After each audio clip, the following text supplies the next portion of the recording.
എറണാകുളം വൈറ്റിലയിലെ ചന്ദർകുഞ്ച് ഇരട്ട ടവറുകൾ പൊളിക്കാനുള്ള നടപടികൾ ഉടൻ ആരംഭിക്കും. കെട്ടിടങ്ങളിലെ ഘടനാപരമായ തകരാറുകളെ തുടർന്നാണ് AWHO ഫ്ളാറ്റ് സമുച്ചയത്തിലെ BC ടവറുകൾ പൊളിച്ചു നീക്കാൻ ഹൈക്കോടതി ഉത്തരവിട്ടത്.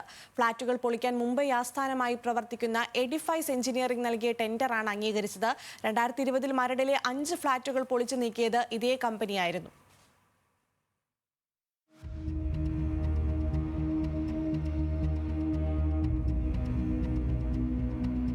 ആകാശം മുട്ടെ തല ഉയർത്തി നിൽക്കുന്ന വൈറ്റില സിൽവർലാൻഡ് ഐലൻഡിലെ ഈ ഭീമൻ കെട്ടിടങ്ങൾക്ക് ഇനി ദീർഘനാൾ നിലനിൽപ്പില്ല. നിരവധി കുടുംബങ്ങൾ താമസിച്ചിരുന്ന ഈ ഫ്ളാറ്റുകളിൽ സുരക്ഷാ വീഴ്ചകൾ കണ്ടെത്തിയതിനെ തുടർന്നാണ് 2025 ഫെബ്രുവരിയിൽ ഫ്ളാറ്റുകൾ പൊളിച്ചു നീക്കണം എന്ന നിർണായക വിധി കേരള ഹൈക്കോടതി പുറപ്പെടുവിച്ചത്. കെട്ടിടങ്ങളുടെ ബലപ്പെടുത്തൽ മതിയാകില്ലെന്നും ജീവഹാനി ഒഴിവാക്കാൻ ഫ്ളാറ്റുകൾ പൊളിച്ചു നീക്കി പുനർനിർമ്മിക്കുകയാണ് ചെയ്യേണ്ടതെന്നും കോടതി നിരീക്ഷിച്ചിരുന്നു.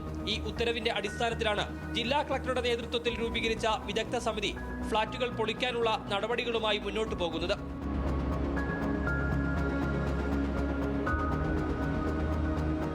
ഇക്കഴിഞ്ഞ ജൂൺ 9 ജില്ലാ കളക്ടറുടെ അധ്യക്ഷതയിൽ ചേർന്ന യോഗത്തിൽ ജില്ലാ ഭരണകൂടം തയ്യാറാക്കിയ കരാറിന്റെ കരട് ആർമി വെൽഫെയർ ഹൌസിംഗ് ഓർഗനൈസേഷന് കൈമാറിയിട്ടുണ്ട്. ഒരാഴ്ചയ്ക്കകം ഇതിൽ ഒപ്പുവയ്ക്കണം എന്നാണ് നിർദ്ദേശം. അല്ലെങ്കിൽ ഫ്ളാറ്റ് പൊളിക്കാനുള്ള മുഴുവൻ തുകയും AWHO മുൻകൂറായി അടയ്ക്കണം. ഈ തുക ഉപയോഗിച്ച് ജില്ലാ ഭരണകൂടം നേരിട്ടായിരിക്കും ഫ്ളാറ്റുകൾ പൊളിക്കുക. 2020 ഫെബ്രുവരിയിൽ മരടിലെ ഫ്ളാറ്റുകൾ പൊളിച്ചുമാറ്റിയ എഡിഫൈസ് എഞ്ചിനീയറിംഗ് നൽകിയ ടെൻഡറാണ് അംഗീകരിച്ചിരിക്കുന്നത്. സുരക്ഷാ മാനദണ്ഡങ്ങൾ പാലിച്ച് നിയന്ത്രിത സ്ഫോടനത്തിലൂടെ ആയിരിക്കും ഇരട്ട ടവറുകൾ തകർക്കുക.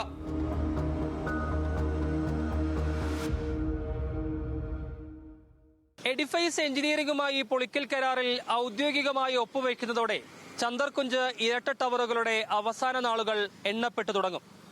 സുരക്ഷാ ഭീഷണി ഉയർത്തുന്ന ഈ ടവറുകൾ പൊളിഞ്ഞു വീഴുമ്പോൾ അവസാനിക്കുന്നത് കോൺക്രീറ്റ് നിർമ്മിതികൾ മാത്രമല്ല, നൂറുകണക്കിന് കുടുംബങ്ങളുടെ കുറെ സ്വപ്നങ്ങളും ഓർമ്മകളും കൂടിയാണ്. കൊച്ചിയിൽ നിന്ന് ക്യാമറമാൻ വിഷ്ണു S. സാനദിനൊപ്പം അബ്ദുൾ റഹീം, ന്യൂസ് മലയാളം.